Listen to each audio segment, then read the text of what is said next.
நிலம் கையகப்படுத்தும் மசோதாவை தற்போது ஆராய்ந்து வரும் நாடாளுமன்ற கூட்டுக்குழு கால அவகாசம் கேட்டிருக்கும் நிலையில் மத்திய பாஜக அரசு இந்த மசோதா விவகாரத்தில் சற்று கவனமாக கையாள முடிவு செய்துள்ளதாக தகவல்கள் வெளியாகியுள்ளன.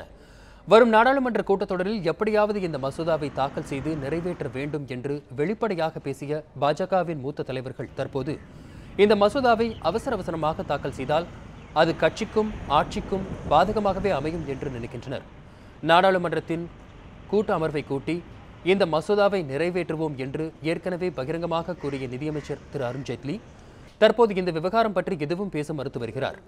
ஏற்கனவே மத்தியில் ஆளும் பாஜக அரசு விவசாயிகளுக்கு எதிரான அரசு என்று எதிர்க்கட்சிகள் பிரச்சாரம் செய்து வரும் நிலையில் இந்த மசோதாவை கட்டாயப்படுத்தி நாடாளுமன்றத்தில் தாக்கல் செய்தால் அது கட்சிக்கு அவப்பெயரை கொண்டு வரும் என்று மூத்த தலைவர்கள் கருதுகின்றனர்.